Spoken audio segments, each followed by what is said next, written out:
Good morning, everybody. Welcome back. I know it's a little bit off to see an early morning video from me, but I wanted to get this one out before the week starts, and I want to talk about a couple things. One of them is something that I touched on last week, and that was the new Pittsburgh police policies. And another one is something that just came out of Canada, and I saw this video over the weekend, and this is out of Toronto. And as you can see, the title of this is "The Purge is Coming," right? Well, I'm beginning to think the purge might already be here, and I fear that maybe some of our elected officials might be, I don't want to say behind it, but in favor of it and maybe pushing for it. So in case you missed it, last week we talked about I talked about the policies in Pittsburgh during the night, how they're not going to start responding to crimes unless they're in progress crimes, or, things like there's a lot of different details about it. You can go back and find that online, I'm sure, everywhere by now. The one that really got me over the weekend was, um, I believe it was a sheriff in Toronto. I could be wrong. I'm not exactly sure if they call them the same thing we do here in America, but one of the police officials, and he's recommending people. And this is, it's almost unbelievable that we're actually talking about this, but he's telling residents now that with car thefts up, they want you to start leaving your key fobs inside the door of your house where it's convenient for the car thieves to find them. I know that you think this is crazy that I just said that. Yes, he's literally telling people, make it easier for car thieves to break into your house. Keep the keys close to the door where they can see them so they don't have to come further into your house. Now, even saying it out loud, it's almost sounds too good to be true. But it's there, and you can find it right. I found it on YouTube, actually. So this is what we're coming to. And going back to why this is a preparedness channel, I mean, that's what I got started. This is really what this is about. This isn't. I never intended this to be a political channel. Unfortunately, it's becoming that. I guess everyday life is almost becoming political because the decisions of our leaders are just getting to be just despicable. To me is a good word for it, because they're literally just, they're supporting the chaos at this point. So what this gets back to me is the irony in some of this is, especially in Canada, their gun laws now are just, I mean, it's North Korean, like, pretty soon. I mean, I don't, I'm not even sure if you're still allowed to own a gun in Canada at this point. I know you can't buy them anymore. I know you can't even buy a handgun in Canada. No kind of semi-automatic. I don't use the term assault weapon here. I think it's actually pretty stupid and ludicrous. But so it's like, I think I touched on this a little bit before. We're getting all these policies where you know, they're basically disarming the average Joe citizen. They're preventing you from defending your own home at this point, and and now they're enforcing. They're telling you to make it easier on the criminals. I mean, do we live in bizarro world at this point? This is, I can't even believe it. If you'd have told me 5 years ago we would be having this conversation, I'd have told you were crazy. And here we are. We're having it on a daily basis now. I mean, you just look around America and see what all's going on. It's unbelievable. So, this is where I want to take it back to the preparedness side of this, because we are here in America and we still do have limited freedoms. We'll put it that way. Just limited freedoms. This isn't the free country that, everybody might think it is. But we still do have some pockets now here in the old Keystone State. They're slowly chipping away at that. Pretty soon this might have to be a, Costa Rican preparedness. I don't know. might have to take it on the road, but but this is where I get back to, because society's it's starting to break down. And when you get to the point where the police are telling you to make it convenient for the criminals, we have a real problem. And it's going to come here. And just like in Pittsburgh, like I'm curious to see in a year what this policy brings. I don't see anything good coming out of it. Which I keep getting a little off track, but with this, which leads me to, you're going to have to really start fortifying yourself, fortifying your home, you know, making better decisions about when you're going out. Um, because it's just going to get, this whole protecting criminals, encouraging criminal behavior it's not getting better. It's actually getting worse by the day. So it goes back to some of the things I've talked about over the years, like situation awareness, um, being prepared. I mean, just, having your home in order for this. I mean, at least here in America, in most states, you can still defend your house from somebody breaking in. And they're like, well, they're explaining to these people on this video about how, most of these people are just car thieves, and they want to. If you're telling these car thieves, hey, we're telling everybody to get their house ready for you, you think they're going to stop at your door and reach in and just grab the key? No, because they know now that the police aren't going to do nothing about it. In fact, the police are encouraging you to break into the houses. So, I hear people say sometimes in videos, where I live, we don't even lock our doors. Well, if you're doing that, if you're not locking your doors in this day and age, you're insane and you're asking for trouble. So the first thing you could do is just that. Lock your doors.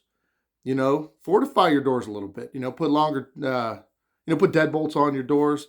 Longer screws in your hinges and your striker plates.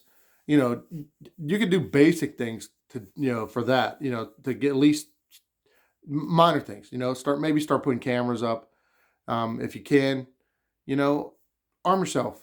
Be your first line of self defense. I mean, there's a saying. What is it?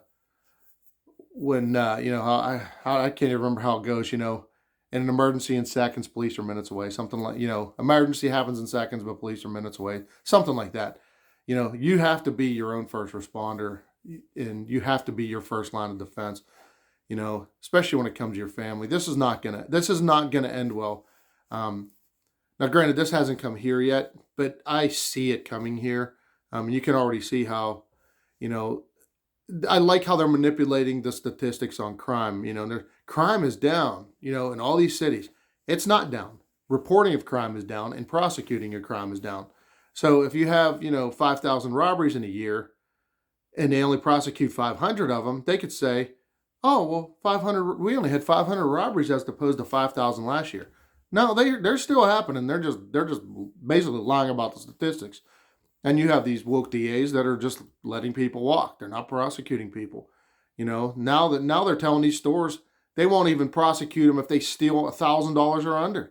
So they're basically just giving them, they're just telling them, hey, go steal. And sadly, even some of the stores are adopting these policies. I know people that work in retail and tell me this, that they're not even allowed to prevent shoplifters at this point. Which I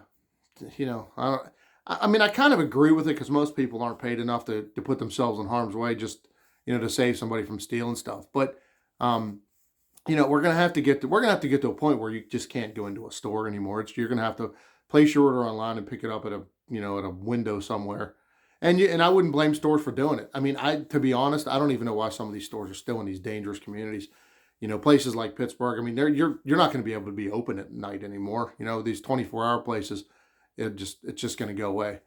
So that's where I want to get back to. You're going to have to start really being a little more methodical when you're doing things, especially, even going out. This is going to continue to snowball, and we're emboldening these criminals to just, it's not going to be just nighttime crime. I mean, you hear things every day about people getting robbed at Walmart, as they're putting their groceries in their car, or being followed home. So, just some things to think about, when you're going out. If possible, don't go alone. Um, go in pairs. If you live in an area where you can, conceal carry, I would definitely do that to protect yourself. Even little things when you're going, if you need to try to do most of your shopping, your gas station trips, do them during the day. When there's more people out. If you need something, make sure get it on your way home from work. Don't wait till 8:30, 9 o'clock at night to go. When you're pumping gas, go where there's a station that's well lit, for one thing. maybe well attended. Don't go at, midnight to pump your gas, in the bad part of town. Things like that. Start at home. Like I said, lock your doors, fortify your doors if you can, your windows, make sure everything is secure in your house. Um, if you have the option or you have the means, by all means, security cameras. I mean, a lot of the issues we're going to have now is, even if you do protect yourself, it's when you've got these DAs that are protecting criminals, it's, it still might be detrimental to you. But, my father used to have a saying, it's rather be, tried by 12 than carried by 6, if you get that. So, make sure you are taking care of what you need to take care of. And this whole make it easier on criminals thing, I'm just not buying, and it's not going to be a part of my life. And I would hope that it wouldn't be a part of yours. But because we're at the point now, these administrations aren't here to help the average citizen. It's almost like, I think at this point, I almost believe that they are. I don't know, want to say supporting the chaos, but I guess in a way they really are. I mean, they're emboldening these criminals. They're basically telling them that, hey, go commit the crimes. We're not gonna do nothing about it. In fact, we're gonna tell our law-abiding citizens to make it easier for you to commit your crimes. So just something to bring to your attention. Think about this. Like I said, start taking those measures. I mean, start, even be careful when you park, when you go places. Park where it's well lit. Um, if you've got a spouse or a teenage child, um, if they, I know a lot of these people, I know a lot of these, have jobs in the evening. They have to work late and things like that. I mean, if possible, if it's realistic for your life, maybe you start picking them up. I don't know that I would want my teenage daughter, parking across the Walmart parking lot and coming out at midnight by herself. Because these stores aren't going to do nothing. They're not offering security to these people. You hear stories all the time about people disappearing from their parking lot. So, take the steps that you need to protect yourself and your family. Um, Make sure you're taking your children to the bus stop. Don't just let them wander down there by themselves. Keep an eye on them. Like I said, if you have if you have a spouse or whatever, maybe pick them up at the door wherever they work, if possible. I know it's not always possible. Or if you have if you have work at a place, maybe you work in a place that you work late, maybe get together with everybody there and decide on a plan for that. That you're not going to let anybody walk to their cars. Maybe go to management, say, hey, this is getting dangerous. We need to start a policy or a plan to keep people safer. And if you work at a place that doesn't support that, you might want to rethink where you're at. But, just some things, because I don't think this is going to get better. I mean, as we start to see this, some of these police departments are way understaffed. They're way undertrained, obviously. There's no budgets for proper training in some respects. They're not here to protect you anymore. It's not even a feasible thing. It's just not something you can do. So, that's basically what I wanted to touch on today. I wanted to bring that to your attention because I thought that story was pretty crazy. It's almost, like I said, it's almost hard to believe that we're talking about this. So if you like what you hear here, please like and subscribe. Definitely comment. I mean, if you have an example you could share with other viewers, I appreciate it. And I want to welcome everybody. I got some new viewers here. And for all you coming back, I really appreciate it. I hope to see you again on the next one. And hey, happy Monday and have a good week.